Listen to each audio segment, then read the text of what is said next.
بەناوی خوای بەخشندەی میهرەبان بینەرانی بەڕێز و خۆشەویستی کەناڵی ئاسمانی پەیام لێر کوێگەن سڵاوی خوای گەورەتان لێبێ و ئەم کاتەوە هەموو کاتێکتان باش. خۆشحاڵ و بەختەوەرم لە ئەڵقەیەکی نوێی بەرنامەی باس و خواست بە دیداری ئێوە عزیز و خۆشەویست دەگەمەوە. لە باس و خواستی ئەمڕۆماندا باز لە پاراستنی ئەمانەت دەکەین. ئەمانەت و ئەمانەت پارێزی یەکێکە لە چەمکە جوان و بەها باڵاکانی ئیسلامی پیرۆز و پێغەمبەری خوا صلی الله علیه و سلم و قورئانی پیرۆزیش زۆر جەختیان لێ کردوتەوە و بە یەکێک لە سیفەتە بەرز و جوانەکانی مرۆڤی دادەنێن ئەگەر بێت و مرۆڤ ئەمانەت پارێز بێ و خیانەت لەو ئەمانەتە نەکا کە خراوەتە بەردەستی ئیدی هەر شتێک بێت. پێدەچێ ئەرکی جێنشینەتی مرۆڤ کە بریتە لە جێنشینەتی خوای گەورە لەسەر زەویدا گەورەترین ئەمانەت و ئەمانەت پارێزی بێ کە خراوەتە سەرشانی مرۆڤ کە تێیدا دەبێ وەک جێنشینێکی خوای گەورە مامەڵە بکا و بەرامبەر بە سنوورەکانی خوا و بەخشەکانی بەوەفا و بە ئەمەک بێ و خیانەتیان لێ نەکا. پاشتر ئەمانەت پارێزی مرۆڤە بەرامبەر بە مرۆڤەکانی تر و پاراستنی سنوورەکانی مرۆڤەکانی ترە لە چوارچێوەی ئەو یاسا و بەندانەی کە بۆیان دانراوە. پەیامبەری خوای صلی الله علیه و سلم لە فەرموودەیەکدا هەموو مرۆڤەکان مکەلەف و بەرپرسیار دەکا بەرامبەر بە یەکتر واتە پێویستە ئەمانەتدار بن بەرامبەر بە یەکتر. لە فەرموودەیەکی دیکەشدا دەفەرمێت نیشانەکانی کەسانی دووڕوو ئەوەیە کە یەکێک لەو نیشانانە ئەوەیە کە شتێک ئەمانەتێن خرایە بەردەستی خیانەتی لێ بکە. سەیدنا عەلی کوڕی ئەبوو تاالبی چوارەمین جێنشینی پێغەمبەری خوا صلی الله علیه و سلم دەفەرمێت ئەگەر پڕ بە ژوورێک زێڕ و درهەم و پارەم لاجێ بهێڵن وەکو سەرۆکی موسڵمانان وەکو سەرۆکی دەوڵەت و خەلیفەی موسڵمانان ئەوە ساڵێکی دیکە لە هەمان کاتدا بێنەوە گەرانتی ئەوە ئەکەم مسقالە زەڕەیەک یا درهەمێکی لێکەم نەبوو بێتەوە. ئەمەش گەورەترین ئەمانەت پارێزی و پاراستنی داهات و ژێرخان و موچە و دەرامەتی خەڵکە لەلایەن کاربەدەستی وڵاتەوە. لەم بەرنامەیەدا باز لە گرنگی پاراستنی ئەمانەت دەکەین لە هەموو کایەکانی ژیاندا هەر لە تاکێکەوە تا فەرمانبەرێک و سەرۆکی ناحیە و قایمقام و تا دەگاتە سەرۆکی دەوڵەت کە گەورەترین پلەیە لە وڵاتدا. پاراستنی شکۆی هاوڵاتی و موچە و دەرامەت و کانزای وڵاتێک و بەکارنەهێنانیان بۆ بەرژەوەندی شەخسی و بۆ حیزب و بۆ منداڵی سەرۆکێک تا چەند دەچنە بواری ئەمانەت پارێزیەوە. بۆ قسەکردن لەسەر ئەم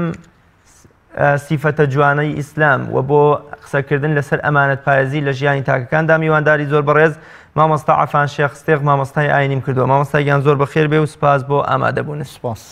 مامۆستا سەرەتا ئەمانەت پارێزی وەکو پێناسەیەک پێم خۆشە بزانین چ پێناسەیەک دەگرێتەوە. بسم الله الحمد لله والصلاة والسلام على رسول الله وعلى آله وأصحابه أجمعين. إمش بشبه حال خومن صلاة ورزمان بو بينراني بيام هي لهركي هن ئێمە دەبین و گویان لە ئێمەیە. یەکەم ئومێدەوارین لەم بەرنامەیەدا بتوانین ئەو بابەتەی کە باسی دەکەین بە ئەندازەی کاتەکە و مەجالەکە بتوانین بابەتەکە باسکەین. پێشەوەی بچینە سەرەوە پێم باشە خاڵێکەیە زۆر گرنگە باسی بکەین، ئەویش ئەوەیە جیاکاری و جیاوازیەک لە نێوان ئیسلام وەکو دین و موسڵمان وەکو شەخص بکەین. زۆر جار بەهۆی تێنەگەشتن یا هەڵە جێبەجێکردنی دینەوە سێرەکەن کاردانەوەیەکی هەڵە بەرامبەر بە دین دروستە بێ. هەندێک لە کاردانەوەکان کاردانەیەکی بەمەبەستە، یعنی خەڵکانێک بەدوایەوەن بەرامبەر ئیسلام قسێ بکەن من دەکەنە بیانووی ئەوەی کەوا بەرامبەر ئیسلام شتێک بن. لەبەرەوەی خاڵێک زۆر گرنگە کە پێغەمبەر صلی الله علیه و سلم کاتێک کۆمەڵگایەک دروستەکا لە مەککە کە هیجرەتیان پێکا بۆ مەدینە، لە میدینە ئەبێتە دەسەڵات پێغەمبەر صلی الله علیه و سلم. ڕنگدانەوەی ژیانی پێغەمبەر صلی الله علیه و سلم کە عایشە فەرمێ کان خولوقه القورآن، ئەم ڕنگدانەوە لە ژیانی ئەوە بۆتە ئاوێنەیەک بۆەوەی سەحابەکانیش لە دوای پێغەمبەر صلی الله علیه و سلم هەر ئەوەی جەنابەت ئاماژەت پێکرد. یەکێکە لەو ڕنگدانەوانەی ژیانی پێغەمبەر صلی الله علیه و سلم لەسەر سەحابەکان. بۆیە دەڵێم زۆر پێویستە ئێمە وەکو موسڵمان کاتێک قسەیەک دەکەین باسی دینەکەین پێویستە ئێمەش لە ئاستی مەسئولیەت دابین، یعنی ئەم قسەیە ئاوا بڵێن قسەکانمان ئەمانەتێکە کە لە دەممان دەردەچن ئەبێ بەکردەوەش بیسەلمێن ئەمە خاڵێکە زۆر گرنگە پێویستە ئینسانی مسلمان زۆر وریای ئەوە ئەمانەت کە ئەسڵەکەی لە پیتی هەمزە و میم و نون هاتووە لە قورئانە لە 31 شوێندا هاتووە لە هەر کام بە معنایەک ئەمانەت ئەگەر تعریفێکی بکەین طبعا هەموو زاراوە شەرعیەکان کەوا تعریفی تازە پێناسەی تازەیان بۆ کراوە پێش ئەوەی ئیسلام بێت ئەو زاراوانە هەر بەکار هاتوون بە هەمان معنە بەڵام ئیسلام هاتووە مانایەکی تازەی پێبەخشیوە لەگەڵ ڕەچاوکردن و هێشتنەوەی هەندێک لە معنا کۆنەکە ئێستا ئەمانەت لە زمانەوانیدا دەکرێت حاڵەتێک بۆ ئینسان و دەکرێت باسی شتێک بێ کە درێتە لای ئینسان وەکو حاڵەتێکی ئینسان وەکو شتێک کە بدرێتە لای ئینسان ئەمە لە زمانەوانیدا بۆ ئەو بەکار هاتوو إن الله يأمركم أن تؤدوا الأمانات إلى أهلها أما بيداني شتيكم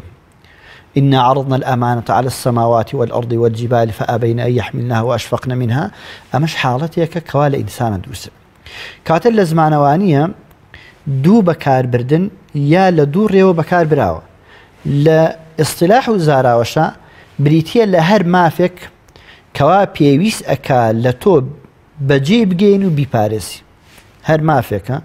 کەوا پێویستە تۆ بەجێی بگەیەنی و بیپارێسی لە کۆی ئاەتەکاندا ئەم تعریفە ئیستیلاحی ئەمانەت لە کۆی ئاەتەکان ئەمەی تێدایە کەوا هەر حەقێک پێویست بێ لەسەر تۆ ئەدای بکەی و هەر حەقێک پێویستە لەسەر تۆ بیپارێت کەواتە ئەمانەت ئەبەم معنایە لە ژیانی تاکێکەوە دەست پێەکە حتى ژیانی تاکێک وەکو خۆی وەکو شخص حتا وەکو ژیانی تاکێک وەکو ئەبێتە هاوسەری ژیان دەبێتە باوک دەبێتە مامۆسایەک لە پۆلێکە پزیشکێک لە نەخۆشخانەیەکە ئەندازیارێک لە نووسینگەکەی خۆی پارێزەرێک لە ئۆفیسەکەی خۆیدا حتا وەکو دەکاتە پەرپرسێک ئەم ئەمانەتەی کەوە لەم تعریفەدا کراوە هەر هەمووی لە ئەلیفەوە تایە شخصەکان دەگرێتەوە بە تاکو بە کۆمەڵەوە مامۆستا مرۆڤ بەرامبەر بە خوای گەورە و پەیام و پەیامبەرەکانی خوای گەورە ئەرکی ئەمانەتی لەسەر شانە ئەم ئەمانەتە چۆن چۆنیە و چۆن تەسلیمی بکاتەوە چۆن پارێزگاری لێ بکا و خیانەت لەو ئەمانەتە نەکە جا لێرە بچینە سەر بابەتێک بۆ وەڵامی پرسیارەکە شتێک گرنگکە کە ئاماشەی پێ بکەین ئەویش ئەوەیە لە قورئانە بە چەند شت وتراوە ئەمانەت یعنی لە قورئانە بەکاربراوی ئەمانەت لە قورئانە چۆن یەکێک لەوانە بريتيا لو أركو واجباني كوا شرع دايتي بسر إنسان أمانة يا أيها الذين آمنوا لا تخونوا الله والرسول وتخونوا أماناتكم ألير دا أمانة بريتيا لو أركو واجباني كوا خواي قورا بيويستي كردوا لسر إنسان مسلمان كواتا لخالي يكمو أبي إنسان بزاني برپرسە بەرامبەر هەر ئەمانەت و ڕاستپاردەیەک لە شەرع بۆی هاتوو بێجگە لەمەش ئینسان کاتێک خوای گەورە سوبحانەوە وتەعالا خەڵقی کردووە ئەندامەکانی لاشەی کە پێداوە لە شەرعا هەر ئەندامێکی لاشەی بڕیاری بۆ دەرکراوە بۆچی بەکاربێ کاتە هەر ئەندامێکی لاشەی ئینسان لە نەفسیەوە یەکەم بیگرە هەتا ئاگاتە گوێ و چاو و لوت و دەست و ئەمانی چاو دەست گوێ لوت دڵ ئەمانە لەگەڵ زمانە ئەمانەتێکن بەدەست من و تۆوێ بەدەست بەشەرەوەی خوای گەورە پێی داوە کە خوای گەورە پێی بەخشیوە لەگەڵ پێبەخشینی ئەمانەدا بڕیاریشی بۆ دەرکراوە چۆن بەکاربێن کەواتە هەر کات ئەو کەسە ئەم ئەندامانەی لاشەی کە خوای گەورە پێی بەخشیوە بە نەفسیەوە بە هەڵە بەکاری برد یا لە سنووری شەرە بەکاری کەواتە لێرەدا چی خوا فەرمێ لا تەخونوا الله والرسول وتەخونوا ئەماناتکم ئەمانەتێکی تر هەیە پێ وترێ ئەوەی کەوا من شتێک لای کەسێک دادەنێم والذين هم لأماناتهم وعهدهم راعون يعني أوي كوا أمانتك من سادة ترين شد مثلا بتشوف شيء أم بينوسك أم تشي خوي تشتياني علم أمانة لايتو أجر أمام دامنا وأمانته أجر خيانتي ليبكي بكاري بيني بيشكيني زايبكي بناهق بالظلم زايبكي أوايك لصفات أهل فردوس التيانية چونکە خوای گەورە فەرمێ والذین هم لأماناتهم وعهدهم راعون لباسی ئەهلی بەهەشتا یەکێ لە صفاتی ئەهلی فردەوس و بەهەشت ئەوانن کەوا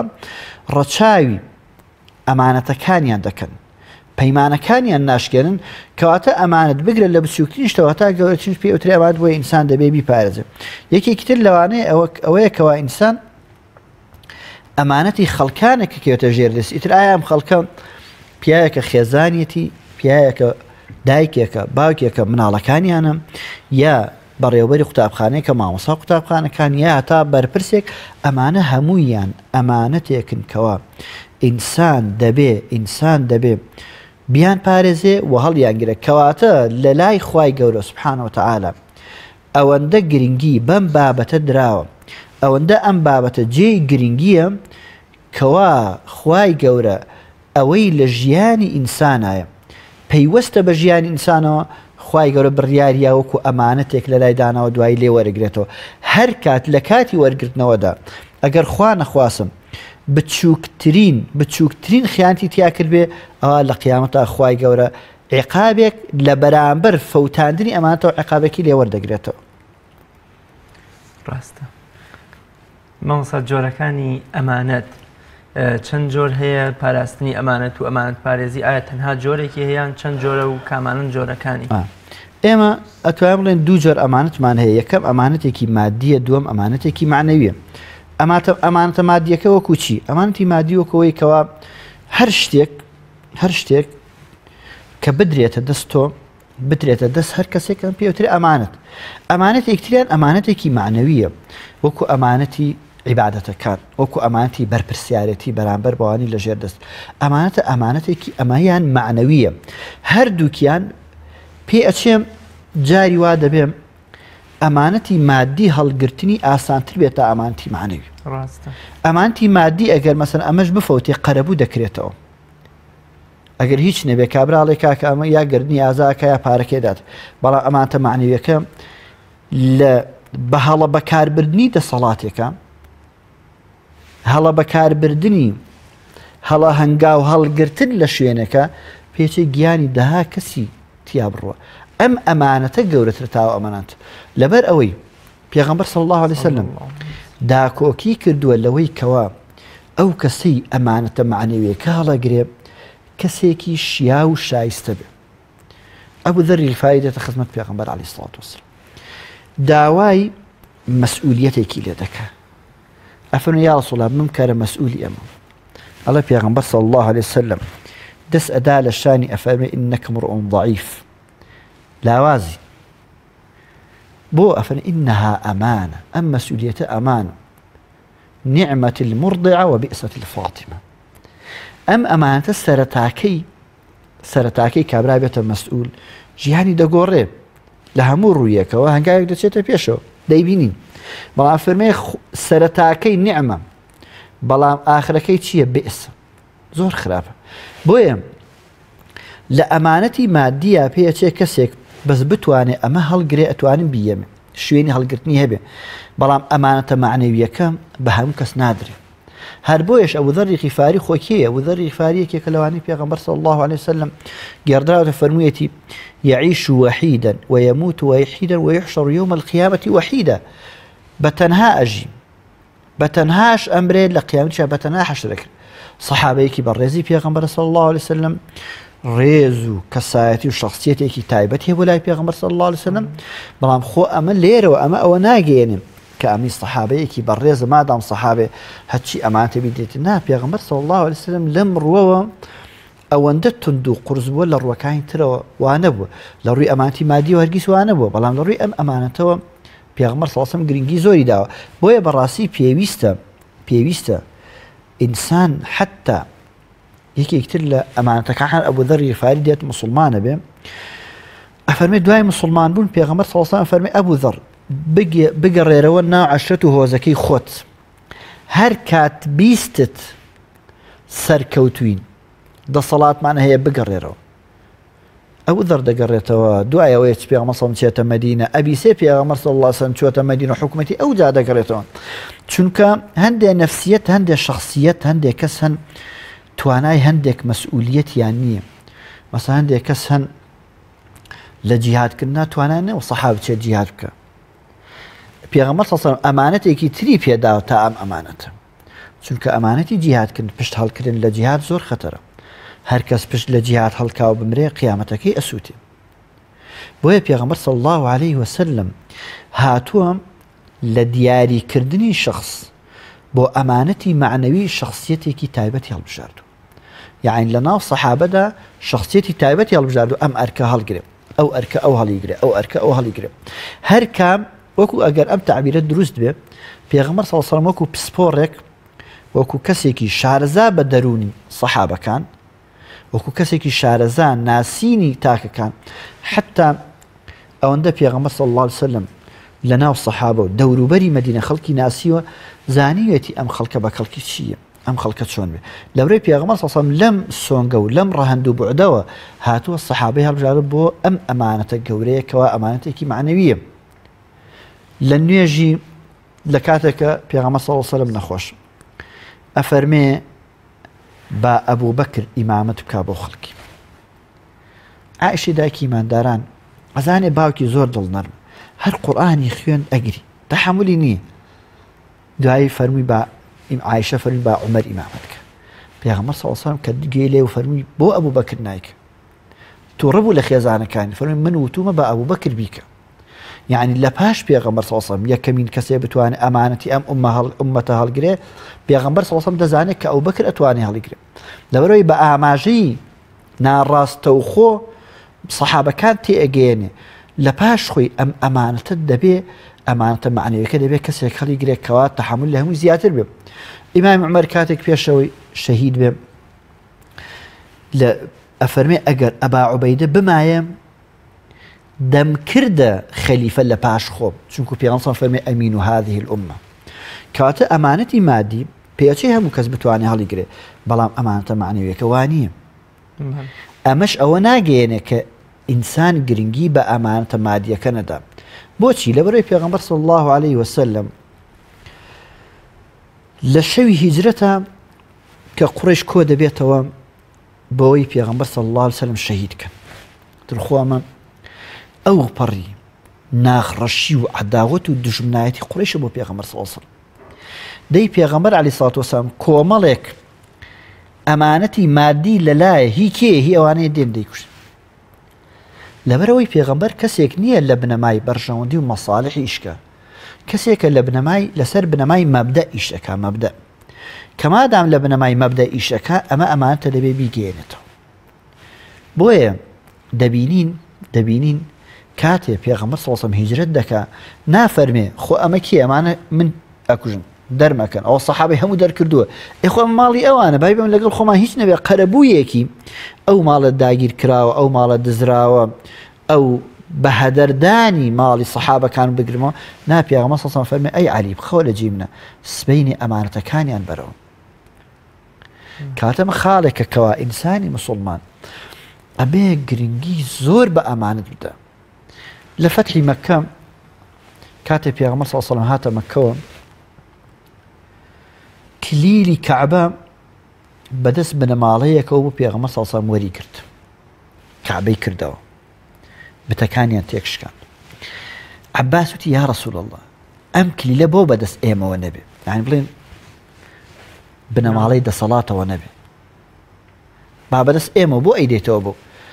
بزانم پاراستنی ئەمانەت گەیاندنەوەی ئەمان بە خاوەنەکەی ئەوەندە گەورەیە خوا لەسەروی حەوت ئاسمانە و ئایەتی ناردە خوارەوە إن الله يأمركم أن تؤدوا الأمانات إلى أهلها يعني ئەمە ئاماژەیەکی زۆر صریحە بەوەی کەوا ئینسانی موسڵمان ئەمانەت دەبێ لەگەڵ وجودیا ئەمانەتدار بێ لەگەڵ وجودیا بێ ئەمانەتدار بێ بۆیە خوا لەسەروی حەوت ئاسمان و ئایەت ناتە خوار فەرمی کیلەکە بدەن بەدەست ئەو کەسی کاوەرتان کردەوە کەواتە ئەمانەتەکان جیاوازیەکە ئەمەیە ئەمانەتێکی مادی بفەوتێ قەرەبوو دەکرێتەوە کەواتە گەڕاندنەوەی ئەمانەت و پاراستنی ئەمانەت هیچ سنوورێکی ئایدۆلۆژی و بیر و باوەڕیش ناخوێنێتەوە خودی پەیامبەر و عوسمانی کوڕی مەزعوم کە خاوەنددارێتی و کلیددارێتی کابێ بەدەستەوە باشترین نمونەیە کە خوای گەورە ئاەتی ژەنێرێ کاتە نابێ موسڵمان هەر لەبەرەوەی کە دراوسەکەی جوولەکە یان لە حیزبێکی ترە یان لە ڕەگەز و زمانێکی ترە بەو بیانەوە ئەمانەتەکەی بخوا و بیفەوتێنێ بەتەئکید من ئیشارەم بۆ کرد ئیسلام مەبادیئی هەیە مەصالحی نییە یان ئەگەر ئێمە لە ڕووی مەسلحەتەوە لە دنیای سیاسەت و مەسلحەت ئەمە بخوێنەوە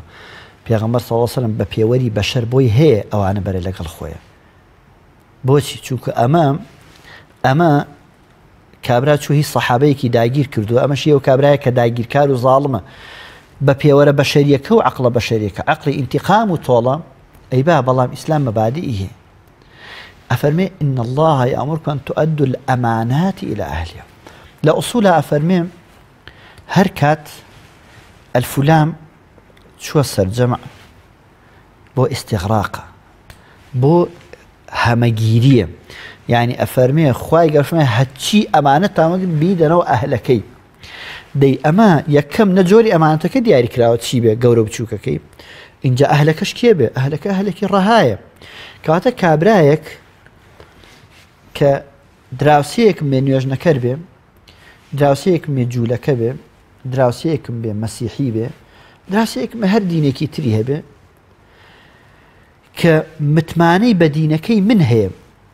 ئەو ئەمانەتم لادەیانێ یعنی لە خیانەتکردنی ئەمانەتەکە من نەزانێت چی دەکەم زوڵم لە خۆم و لە دینەکەشم دەکەم یعنی ئیسلامەکە دەخەمە ژێر پرسیارە بۆیە خوای گەورە سوبحانەهو وتەعالا ئەم دینە دینێکی پاکە دینێکی ڕاستە هەرگیز وەکو چۆن ئەڵێن کۆمپیوتەر هەڵە وەرناگرێ ئەم دینەش هەڵە قبوڵ ناکە کەوابوو ئەمانەتی هەر کەس لابوو حتا خۆ ئەمانە کێ بوون ئەماندار ئەمانەتی لای پێغەمبەر صلی الله علیه و سلم دانا ئەمانە خەڵکە کافرەکە بوون ئەمان هەر ئەو خەڵکە قاتیلە بوون کە داینست پێغەمبەر صلی الله علیه و سلم شەهید کرد ئەمانە هەر ئەو خەڵکە بوون کە لە دوای هیجرەتی پێغەمبەر عەلەیهی سڵات وسەلام سەد حوشتریان دانا بۆی سەیری هەر کە سەیری محەممەد ئەبوبەکر ئەگەر بە زیندوینە بە مردووی بێنێتەوە هەر ئەوانە بوون لێ بەڵام پێغەمبەر صلی الله علیه و سلم نابێ ئەبێ ئەم ئەمانەتە چونکو پێغەمبەران عەلەیهیم الصڵات وەسەلام یەکەمین کەسانن کەوا پێیان وترێ ئەلئەمین هەموو پێغەمبەران لە سورەتی شوعەرا کە باسەکە باسییان چیەکە لە سورەتی شوعەرا کە باسییانەکە ئەفەرمێن ناصح ئەمین چونکو ئەگەر ئەم کەسە کەسێکی دەستپاک دەمپاک چاوپاک نەبێ کەسێک نەبێ هەموو ئەمانەتەکان و خۆی بپارێزێ چۆن ئەتوانێت دینی خوا بگەێن ئەڵێ لە سەردەمی هیچ شەوی میعراجە کاتێ پێغەمبەر سەڵام باسی کرد بۆ ئەبوو لەهەب وتی ئەبوو لەهەب من ئەم شەو چوومە قودس چوومە ئاسمانەکانت وتیان یعنی ئەوەی پێسێر و وتی ئەم قسەیە بۆ خەڵکیش باسەکەی کۆی کەمەوە فەرمی زۆر ئاسایی یەکسەر ئەبوو لەهەب ڕای کرد بۆ لای ئەبوبەکر وتی ئەمە چاکترین هەلە کە ئەبوبەکر و پێغەمبەر صلی الله علیه و سلم لێک بترازن گیان کەم وتی ئەبوبەکر ئەم محەممەدەی تۆ وا ئەڵێ ئەگەر لەوەش زیاد ئەبوبەکر فەرمووی ئەگەر لەوەش زیاتر بڵێ ڕاستەکە یەکێک لەو سەحابانە خوزەیمەیە خوزەیمە ئەفەرمێ جارێکیان کابرایەک پێغەمبەر صلی الله علیه و سلم درعێکی پێ بوو کابرایەکی جوولەکە وتی ئەو درعە هی منە قەڵغانێک پێغەمبەر صلی الله علیه و سلم فەرمووی هی منە جوولەکەکە وتی شایەتت کێیە ئەم درعە هی تۆیە ئەڵێ ئەوە سەیری سەحابە کرا کەس نەجوڵە خوزەیمە هاتە دەرەوە فەرمووی من شایەتم کە ئەم درعە هی پێغەمبەرە صلی الله علیه و سلم قەڵغانەکە درایەوە بە پێغەمبەر داوتیان باشە تۆ چۆن بڵێن شایەتی دا کە ئەم درعە هی پێغەمبەرە صلی الله علیه و سلم ئەوتی ئێوە باوەڕتان بۆیە کە پێغەمبەر صلی الله علیه و سلم لە ئاسمانەوە خەبەر دێنێ خەبەرەکەی ئەو ڕاستە ئەمینی ئاسمانە یعنی ئەکرێ ئەمینی ئەمە نەبێ ئەم قسەیە نەبێ لەبەرەوەی ئەوە زۆر گرنگە ئیسلام لەگەڵ دینداریەکەیە ئەمانەتداریەکەشی خراوەتە پاڵ بەڵێ مامۆستا پاراستنی ئەمانەتی معنەوی زۆر گرنگتر لە پاراستنی وەکو جەنابیشت فەرموو بەڵام لەم ڕوانگە و پرسیارێکی تری بخەینە پاڵ زۆر جار لە شەرعی هاتووە ئەگەر کەسێک قسەی بۆ کردی چای بەملا بەولادا گێڕاواتە ئەم قسەیەم ئەمانەتەوە بالای تۆ بێ یان بۆ منە کەسێک ئاژاوەیە تۆ میوانی ماڵێکی کەسێک ئاژاوەیەکێ بێ یان عیب و عارێک لە نەخۆشێک تا ئەبینی یان بۆ منە مەحامیەکی لە مودعیەکە تا کێشەیەک ئەبینی یا مامۆستایەکی ئاینی تو لە عائیلەیەکە کێشەیەکی گەورە هەیە پاراستنی ئەمە لە پاراستنی شتێکی مادی گرنگتر و گەورەتر نییە جا ئەوەیە لە هینەکانی لە بڵین مەجالەکانی ئەمانە یەکێک لەوانە ئەوەیە کە جەنابەت باس کرد پێغەمبەر صلی الله علیه و سلم فەرمێ ئەگەر کەسێک قسەیەکی بۆ کردی ئاوا ئاوریایەوە یعنی ئەم قسەی ئەمانەتە نابێ بیدرکێن یا زۆر جار دەبێ ئەسڵ الحەمدوللا واشە ئەسڵ مامۆستایانی ئاینی کەسانێکن لە هەموو کەس ئەمینترن لەوەرەی خەڵکان ناخیان بۆ ئەکەنەوە خراپترین شت ئەوەیە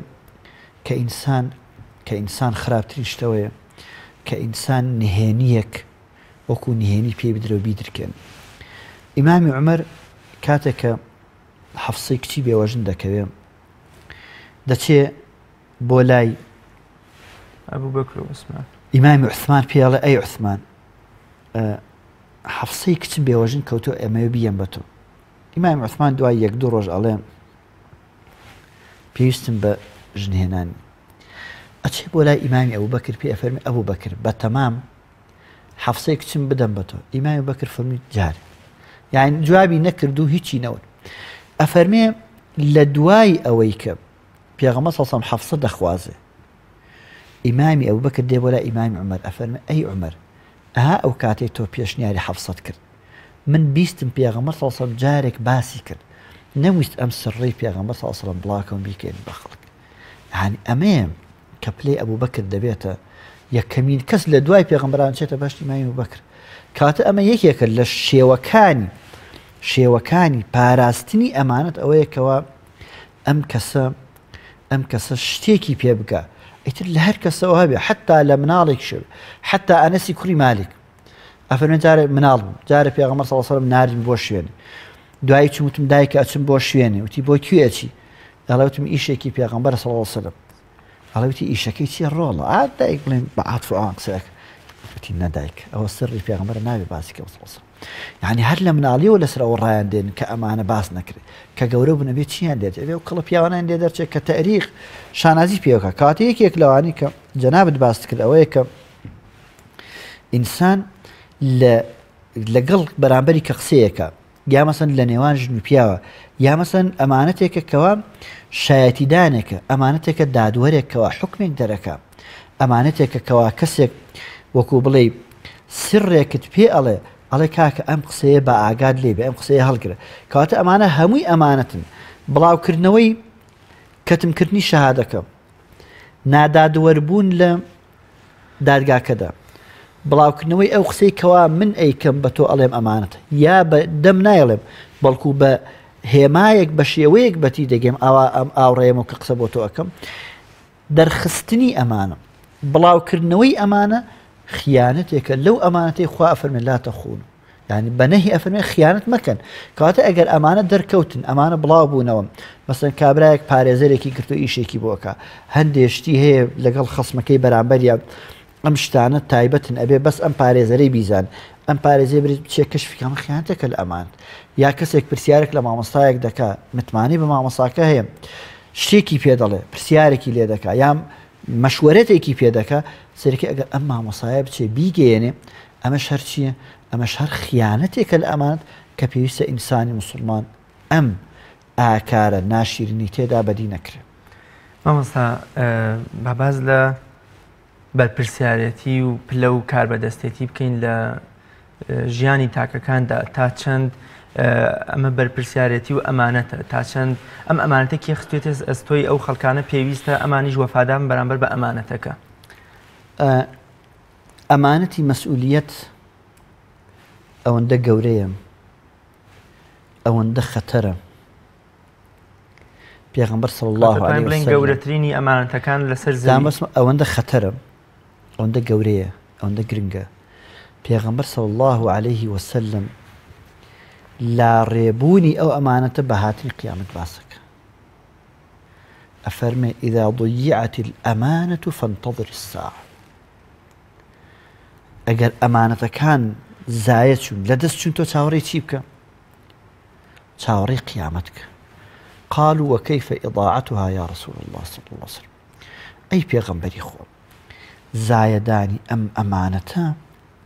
چۆنە یعنی تۆ ئەفەرمی ئەگەر ئەمانەت لە دەست چوو قیامەت دێ فەرمی إذا وسد الأمر إلى غير أهله فانتظر الساعة ئەگەر کاروبار درایە دەست کەسانێک کە ئەهل نەبوون ئەوە چاوەڕێی قیامەت کە دەبینین لە تاریخی ئیسلامە کاتێ مسلمانان شەرع ڕەو دەبن لەسەر بنەمای قورئان و سنەت حکم دەکەن یەکەم لە ئیسلامە نابینی هیچ کەس هەڵپەی مەسئولیەت لێ بدە جارێکیان لە غەزای فەتحی خەیبەرە پێغەمبەر صلی الله عليه وسلم ئەفەرمێ بەیانی ئاڵاکە ئەدەمە دەست کەسێک کە خوا و پێغەمبەر خۆشیان ئەوێ ئەمیش خوا و پێغەمبەری خۆش دەوێت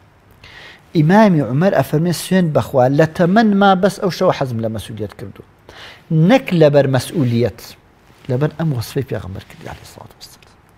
کاتە سەحابەکان هیچ کات حەزیان لەوە نەبووە مەسئول بن هەر لێرە شەوەیە کە کاتێ ئوسامەی کوڕی زێد دەبێتە بەرپرسی سوپایەک کە تەمەنی 16 بۆ 18 ساڵان دەبێ ئەبوو بەکر و عومەر لە ژێر سایەی سوپاکەی ئوسامە دەچنە دەرەوە ناڵن باش ئێمە لەکوێ ئوسامە دەکەی ئەخر خۆ ئوسامە باوکی کابرایەکی بەندە بووە کۆیلە بووە ئازاد کراوە ئێمە لە ئامۆزای پێغەمبەری صلی الله علیه و سلم پشتی پێغەمبەری ئەبوو بەکر بڵێ من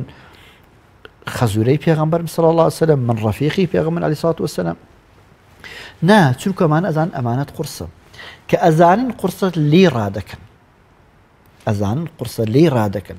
بۆیە دەبینین لە تاریخی ئیسلامە ئەو خەڵکانی کەوە شەراڕەوێکی ڕاست بوون هەرگیز مەسئولیەتیان وەرنەگرتو کاتێ سلەیمانی کوڕی عەبدولمەلیک ئەگەر بە هەڵدا نەچوو بم وەفاتەکە لە وەرەقەیەکا دەنووسێ بەیعەت بەم وەرەقەیە بکەن لە دوای من لە دەسەڵاتی ئەمەویە خلافەت نەبووە چونکە پێغەمبەر صلی الله علیه و سلم خلافەت لە دوای ئیمامی عەلیەوە نامێنێ ئەبێتە مڵکایەتی و پاشایەتی و کۆم دەسەڵاتانی ئێستا لە وەرەقەیەکا دەنووسێ بەیعەت بەم وەرەقەیە بکەن وەرەقەیەکی ئاوا پێچاوەتەوە بەیعەتی پێ بکەن بەیعەت بە وەرەقەکان هەموو دەسەڵاتەکان ئاوا بوو هەموو دەسەڵاتەکان لە ئەمەریەکان هەمووی دەسەڵات وهاتوو کە دوای مردنی وەرەقە دەکەنەوە سەیرەکەن کێ عومەری کوڕی عەبدولعەزیز یەکسەر عومەری کوڕی عەبدولعەزیز ئەڵێ ئەم بەیعەتە بەتاڵ و هەڕی ئەوە شوێنێتەوە ئەڵێ من چۆن شتی واکەم ئەگەر ئێوە بەدڵ ڕازین بەبێ هیچ زۆر لێکردن و ناچارکردن ڕازین مە خەلیفە نابن نامێ ئەفەرمێ هەموو خەڵک ڕازیە بن کە عومەر بێتە خەلیفە یەکەمین ئیش کە ئەبێتە ئەمانەتداری ئوممەت لە خێزانەکەیەوە دەست پێ تاڵێن بە گریانی شەوە ڕواتەوە فاتمەڵێ بۆ ئەگریاڵێ جاران بەرپرسی تۆ و کچەکەمان بووم خۆم بەڵام ئێستاچی کۆیلە و دیل و بەرپرسی ئوممەتێکم لەبەرەوەی دەبینین کە هەست بە مەسئولیەت دەکا ئیمام عومەری کوڕی عەبدولعەزیز لە یەکێ لە سەردانەکانیا بۆ شام دەڵێ خەڵکی شام کێ مەعاشی نییە موچەی نییە بۆی دەبڕمەوە یعنی خەڵکی ئێستا وازانە ئەم سۆشیالی لە ئەوروپا و ئەم مەعاشدانەی ئەوروپاییدا ئیبداعێکی ئەوانە لەگەڵ ئەوەی سۆشیالەکەی ئەوروپا هەمووی باج و سەرانی سەر خەڵکە وەری ئەگرێ ئەیدات بەمانە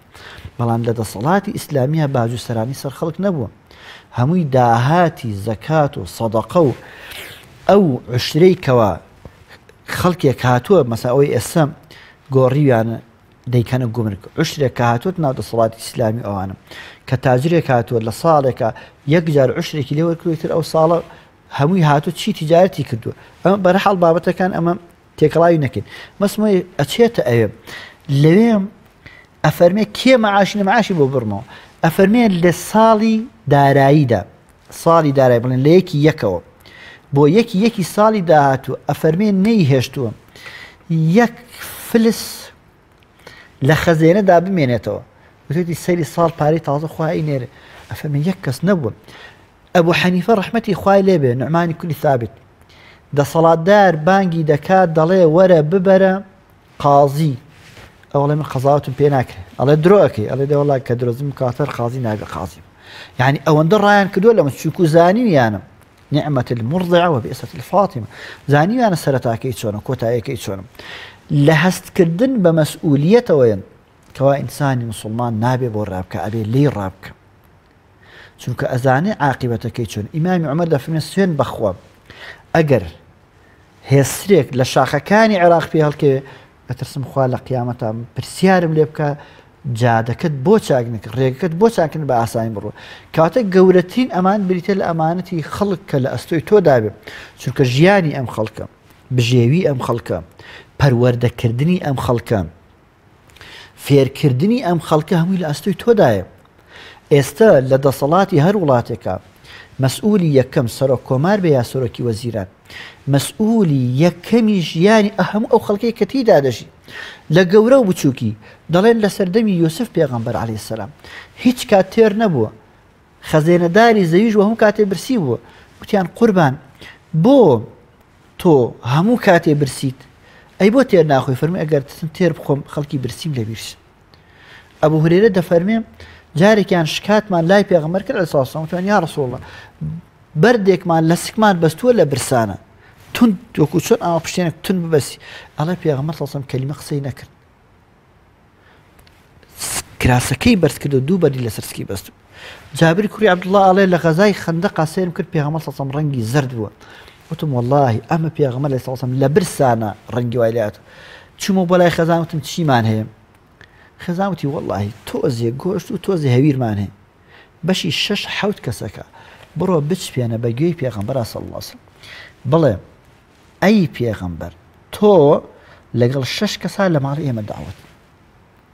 ئەڵێ جابر فەرمی چوومە خزمەت پێغەمبەر صلی الله علیه وسلم ئازم کرد یا ڕەسوڵ الله ماڵی ئێمە بەشی 6 کەس تا 7 کەس خواردنی تایە تۆ دعوەتی ئێمەی ئەڵێ پێغەمبەر صلی الله علیه وسلم بای کرد فەرمی ئەی ئەهلی خەندەق هەر هەمووتان ڕۆی دعوەتی جابرن جابر فەرمی زۆر ترسام بەس پێغەمبەر صلی الله علیه وسلم فەرمی دەستکاری شتەکە مەکە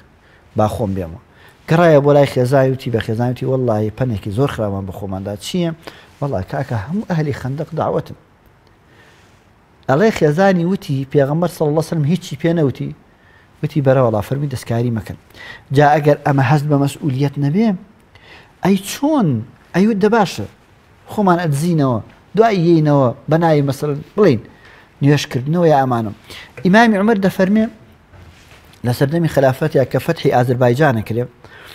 کابرای پۆستە کە دەچێتەوە بۆ مەدینە شەو دەگاتە مەدینە ئەڵێ ئەم شەو ئەگەر بچم ماڵی خەلیفە خەوتووە لێ هەر ئەچمە مزگەوت ئەچێتە مزگەوت دانیشێ سێرەکات دەنگێکیە زۆر گوێ دەگرێ ور دەبێتەوە سێرەکات دەنگی خەلیفە ترەچێت سەلام ئەوی لێ ئەکا ئەڵێ خەلیفە من پەیکی موژدەی سەرکەوتنی ئازەربایجانم هێناوە شەو نەهاتمە ماڵەوە وتم نەوەکو خەلیفە خەوتووە با ئیسراحەتی خۆی بکە من بەیانی پێت بڵێم ئەڵێ وتی ئەگەر من بە ڕۆژا بخەوم ڕعەتەکەم چی لێ بکەم ئەی ئەگەر بە شەوا بخەوم بینی خۆم خوا چی لێ بکەم ئەو جا ئەفەرمی هەدیەیەکی هێنا بڵێن هەر شوێنێک ئێسش مەسەڵەن هەر شارێک شتێکی هەیە بڵێن دانسقە بێ هی ئەو شوێنە بێ ئەفەرمی هەندێک حەڵوا خواردنێکی هێنا بوو لە ئازەربایجانەوە ئەڵێ وتی قوربان ئەمە هێنا و فەرمی ئەمە بۆ کێ بۆ هەموو سەحابەکان وتی نە وەڵڵا من تایبەتی تۆی فەرمی وەڵڵاهی دەمی لێ نادەم ئیمامی عومەر دەفەرمێ خێزانی بۆنی تەوزیع کرد دابەشە کرد مسکی دابەشە کرد دوایی هاتەوە ماڵەوە سیر کرد بۆنی خێزانی زۆر خۆش فەرمی ئەو بۆنە چییە وتی وەڵڵا قوربان ئەوە تۆزێ لە میسکەکە کە تەوزیعم کرد یام لە جلەکانم فەرمی ئافرەت میسک هەر بۆنەکەی خەڵک ئیستیفادەیەکە خۆ حەجمەکەی ئەوەی چیانی ئەمە بۆنەکەیەتی نەک هیچی تری فەرمی ئەو جلانە بخەرە بەیتولمالەوە چونکو بۆنەکە هێناوتە ئەبێ هی بەیتولمال یعنی چەندین نەکەمە ئیمامی عومەر دەفەرمێ یەک ئەفەرمێت لە دەرەوەی مەدینە ئاگرێکی بینی ڕۆشت سەیری کرد پیاەکە لەگەڵ خێزانەکە خێمێکی بچووکیان هەڵدا و دانیشتن پرسی ئەمە چییە؟ وتی وەڵایەوە خێزانم خەریکە دوور بێ لە ڕووی ئێوە بینەران مناڵی ئەبێ ئێ چییە وەڵا هیچمان نی نازانم هەر دانیشتم کەس نییە بەدەمانەوە ئەفەرمی ئیمامی عومەر چوویەوە فەرمی بە ئوم کولسومی کچی ئیمامی عەلی خێزانی فەرمی ئافرەتێک کە مناڵی بێت چی پێویست هەڵی گرە و بیەن ئەفەرمێ ڕۆشتین بۆمان برد ئوم کولسوم فەرمی بۆمان برد ئەفەرمێ دوایی ئیمامی عومەر لە دەرەوە خەریکی چێشت لێنان بوو بۆیە ئەفەرمێ ئەوەندە تفوی کردو بۆ دووکەڵەکە بە ناوڕیشی ئەوە هاتە دەرەوە بەڵێ کابراش لەولا کابرای عەرابی خۆ جوزانێ مەکێ قاچی لەسەر قاچی دانابوو ئەڵێ لەو لەحزەدا کە مناڵی بوو ئوم کولسوم هاتووتی ئەمیر المؤمنین مناڵی بوو ئەڵێ کابرا ڕێک ئەهات چۆن بڵێ کارەوە شۆکێک ئاوا ڕاست بوو ئەمیر المؤمنین دووکەڵیش لێرەوە دەهات فەرمی دەچی خۆت دانیشت یعنی ئەمانە کاتێ باسەکەین زۆر بەداخەوە بەهۆی دووری مسلمانان بەڕاستی لە دووری مسلمانان لە دینەکەوە بۆیە یەکەم خاڵ سەرەتای بەرنامەکە ئەو قسەیەم کرد دووری ئێمە خەڵکێک ئەمانە بە شتێکی ئەفسانە و شتێکی دروستکراوە ئەزانە بەڵام واقعەکن کە قورئان ئەمانەکە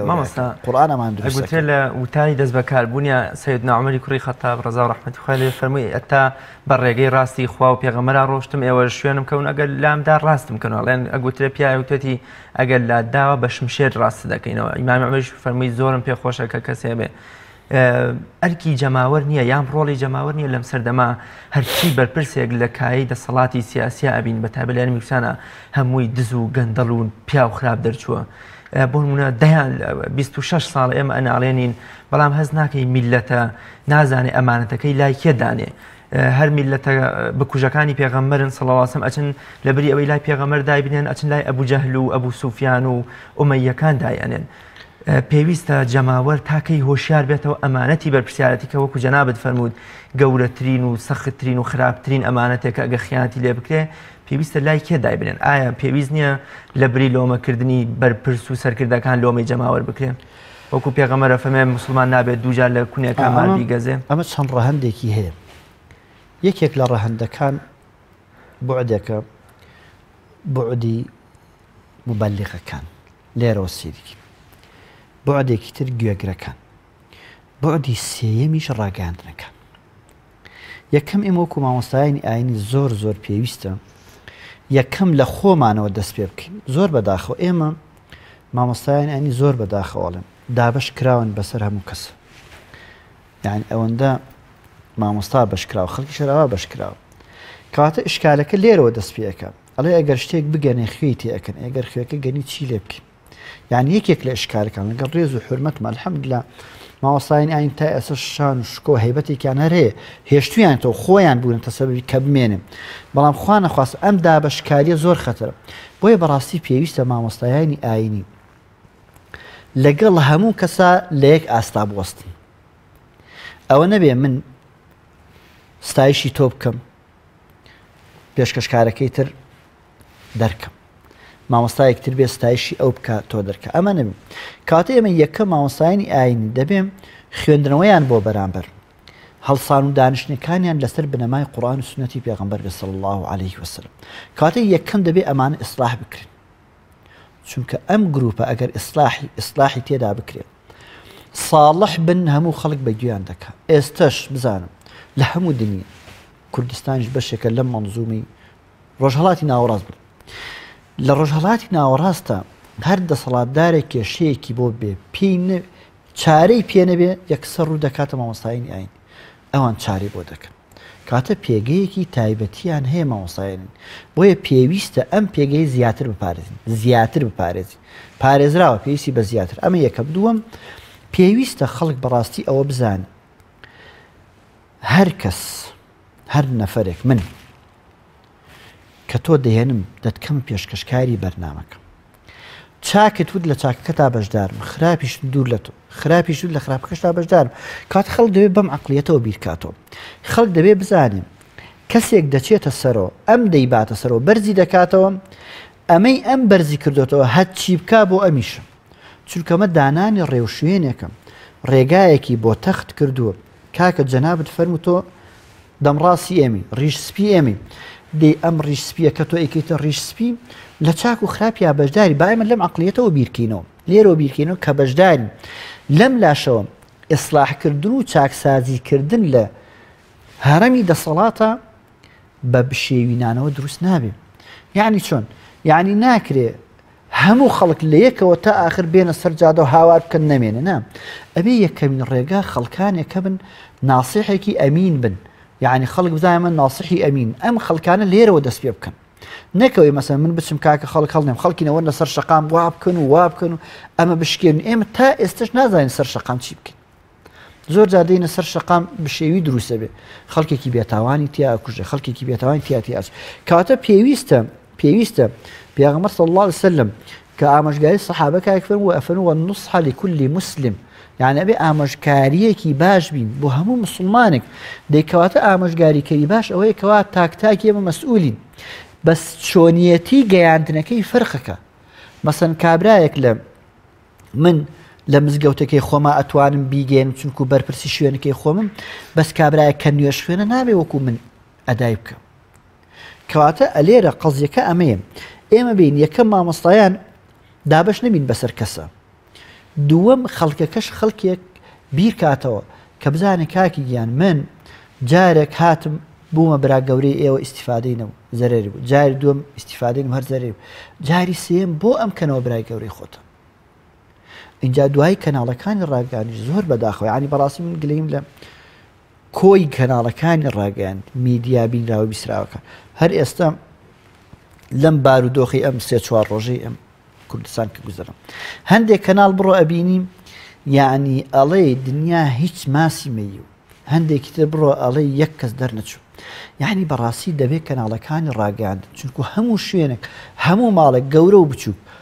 لە بەتەمەنەوە تا مناڵێک متابعی دەکات سەیری دەکات دەیبینێ لەبەرەوەی هەر کەس بە هۆکارێکەوە هەواڵەکان بڵاوکاتەوە یعنی وەکو بڵین دافعێکی بڵاوکەرەوەی ئەم بەرنامەیە هەیە دافعێک لەوێ هەیە لەوێ هەیە لەبەرەوەی بەڕاستی پێویستە وەکو ئەمانەتدارێکی ڕاستگۆ وەکو ئەمینێک وەکو کەسێکی دەستپاک بێت کەناڵەکانی ڕاگەن ڕاستیەکان وەکو خۆیان دەرخە ئێستا بڕۆ هەر ئەخبارێک گوێ لێ بگرە هەر مەیبینم کەسەکەش مەناس هەواڵەکان گوێ لێ بگرە لە ڕادیۆدا بیگۆڕ ئەزانی ئەم کەناڵێکی ئەمە سەر بە کیەوە خوێنێت ئەوتریش ئەزانین بۆچی ئیزانی چونکە ئەدەبیاتیان وا هاتووە ئەدەبیاتێکی سەقەتە سەقەتیەکەی لەکوێوەیە لەوەیەکەوە پاڵنەرێک هەیە وای لەیەکە ئەم خەبەرە بڵاوکاتەوە ئەوتر بڵاو ناکاتەوە لەورەی ئینسانی مسلمان بەڕاستی دەبێت کەسانێک بن یەکەم دەستپاک و دەمپاک بن لە گەیاندنی خەبەرە بزانم لە غەزای ئوحودە کە مسلمانەکان تێکشکن چوونە کێوەکە کابرایەک بە ناوی ئیبن و قەمیئە وتی من بەو چاوانەی خۆم بینی محەممەد کوژاوە من کوشتم ئەڵێ لە دوایەوە ئەبوو سوفیان بانگی کرد وتی ئەی عومەر ئەم قسەیە زۆر مهمە وتی ئەی عومەر محەممەد کوژراوە وتی سوێن بەخوا پێغەمبەر صلی الله علیه وسلم نەکوژراوە لەگەڵ ئێمە ئێستا لێرە ئەبوو سوفیان ئەو کاتە بێدین بوو ئیبن و قەمیئە سەربازێکی ئەبوو سوفیان هاتوو دیفاع لە کورسی و دەسەڵاتەکەی ئەبوو سوفیان بکە وتی وەڵڵاهی متمانم بە عومەر زیاتر بوو تا بە ئیبن و قەمیئە خۆ عومەر دژمنیەتی ڕوبەڕووی سەنگەری وەسا بۆچی متمانی بەوە هەیە ئەزانێ ئەمە کەسێک هەرگیز درۆی نەکردووە کەسێکە ئەو قسەیەی دەیکا وەکو ئەمانەتێک بۆ قیامەت دەیکا نەک وەکو ئەوەی شاباشە بکرێت لای کەسێکەوە کاتە ئەمە زۆر گرنگە ئینسانی مسلمان یەکەم لە مامۆستایەکی ئاینەوە بیگرە لە کەسێکی سادەوە بیگرە لە هەر پۆستێکە هەبێ لە هەر شوێنێکە هەبێ ئەبێ کە قسەی کرد خەڵک بزانێ ئەمە جیاوازە لە فڵانە کەس کەشتی وت ئەمە جیاوازە بۆیە بەڕاستی لە کاتی قەیرانەکانە لە کاتی بەڵاو موسیبەت و ناڕەحەتیەکانە دەبێ مسلمان زۆر زۆر زیاتر وردەکاری بکات لە گەیاندنی پەیامە کە هەیەی یعنی ئەبێ خەڵک وای لێ تێبگا کە ئەمە کەسێکە زۆر ڕازگوێت متمانەی بەتەواوی پێ هەبێ خەڵکیش دەبێ بەڕاستی چاوکراوە بن خەڵکیش دەبێ هەست بە مەسئولیەتی ئەوە بکەن کەوا ئەمڕۆ ئەگەر ژیانی دنیا ئاسایی بەسەر زەویدا ڕاستبینێ دەمرێ بەرامبەر خوای گەورە چی دەڵێستا کۆتا پرسیان لەبەرەوەی کاتی بەرنامەکەم زۆر کەیمەوە بەرپرسیارەتی بەرپرس و سەرکردەکانمان کاتێک کە دەست بەکارە بن دەزەخەنە سەر قورئان دەزەخەنە سەر پەیامی خوا کە بەپێی ئەم پەیامە بە وەفادار بن بەرامبەر بە میلەتەکەیان خوێنیان نەڕێژن ئینسیحاب نەکەن لە کەرکووک و لە شوێنی دیکە و خۆیان و ماڵ و مناڵیان بە سەلامەت دەرچن و کوڕی فەقیر بکوژدێ سەروەت و سامانیان بخەنە ئەستۆی خۆیان و حیزب و بنەماڵە و کوڕەکانیان لە نەمسا و لە ئەڵمانیا چارەسەر بکرێن و لە مەلەوانگەکانی دوبەیە دەربکەون هەمووی بە سەروەت و سامان و نەوتی دزراوی ئەم میلەتە چۆن ئەبێ سەرکردە بە وەفادار بێ ئەمانەت پارێزێ بەرامبەر ئەو سەروەت و سامانەی کە خراوەتە بەردەسی و ئیسلامی پیرۆز چۆن لۆمەی ئەو کەسانەکە کە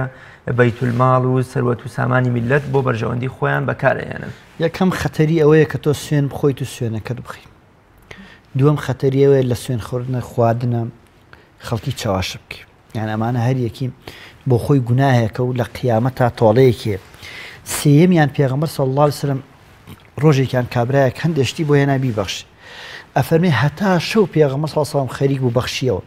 فەرمووی نامەیە شەو هیچ ئەمانەتێکی کەسم لابێ کەوا هەڵم گرت بێ لەورەی یەکەم سوێنەکەیان دووەم وعد و بەڵێنە بەخوا دایانە سێم وعد و بەڵێنە بە خەڵک دایانم سبەینێ ئەگەر تەوبەش بکەن پێش ئەوەی بمرن تەوبە بکەن ئەو خەڵکە چیکا لە قیامەتە لەورەی لە قیامەتە خوای گەورە لە حەقی هەموو کەس لە حەقی خۆی خۆشە بێ تەوبەکردن حەقی بینی عەبد و خوای لێ خۆشە بەڵام حەقی خەڵکی لێ خۆش نایە بۆیە بەڕاستی بەرپرسیارەتی ئەوەی ئەوە کە ئەهلی ئیسلام بێ ئەوەی کە لە خوا و لە قیامەت پرسێ لێ ڕادەکا کە بوو بە بەرپرسیش وەکو عومەری کوڕی عەبدولعەزیز فەرمێ کاتێ حاکمی مەکە بوو ژیانی زۆر ڕەفاهی زۆر ئیسراحەت بەس بوو بە خەلیفە فەرمێ هەموو ئیسراحەتەکان لێ تێک حتا هەچی ئیستیعلاماتی هەمووی دەرکردەوە فەرمی بچم ژیانی خۆتان لە شوێنی کتر دابیر بکەن بۆیە بەڕاستی ئەرکێکی زۆر قورسە وەسیەتی من بۆ برایانە ئەوەیەکەوە بەرپرسن تر لە هەر ئەستەکان یعنی بەرپرسی نەفرێکەوە بیگرە هەتا و کە کاتێک گەلێک لە قیامەتە کاتێ دێتە حزوری خوای گەورە ئەو هەموو خەڵکە ئەوە تا بەدوایە داوای حەقیەکە ئایا لە دنیادا توانیوێتی حەقی ئەو خەڵکە بەجێ بگەێنێ تا لە قیامەتە کەس نێ بە بەرامبەری بوەستێ پێغەمبەر صلی الله عليه وسلم من كانت عنده مظلمة لأخيه فليتحلل منه اليوم قبل أن لا يكون دينار ولا درهم لقيامته کێشانە و پێوانی حەسەنە و سەیئە هەیە پارە و درهم ناخوا مەظلەمەة لأخيه هەر کەس یەک ستەمی لە براکەی کرد یەک ستەم دێ باش ئەگەر بە قسەیەکی من خەڵکێک بڕوا خوێنی بڕژێ بە قسەیەکی من دوو ماڵ بدەی بە یەکە هەردوو عایلی دراوسێ بە بەیەکە کابراایك دانیشت لە خۆ قسەی خۆشەکە ئەگەر کەسێ بکوژێ لەو بینابێ مەسئولیەتی ئەم چی بێ ئەفەنێ فەلیەتەحەلل منه اليوم بۆیە پێغەمبەر صلی الله علیه وسلم لە دوا ساتەکانی نەخۆشیە فەرمی خەڵکینە کێ حەقێکی لە لامان بابیەمەوە سەحابەی کە ڕەشوڕوتی داماواتی یا رسول الله تۆ دارێکت کێشاو بەسکی من فەرمی حەسەن بڕۆ ئەو دارە بێنە ئیمامی حەسەن چوو هێنای عەرزی کرد ئاخر یا رسول الله تۆ کە دارەکەت کێشا من سکم ڕوود و ئیلا بێت تۆش سکت ڕوود کەی بیاتا بکێشم بزانە هەموو سەحابە فەرمی ئاوا چاویان ئەبڵق وەسیرەکەن ئەم کابرایە پێغەمبەر صلی الله علیه وسلم نەخۆشە چۆن جورئەتە کابرامە پێغەمبەری خوا قسەی بکە عەلەیهی سڵات وەسەلام ئەڵێ کابرا هاتە پێش هەموو سەحابە چۆن ئاوا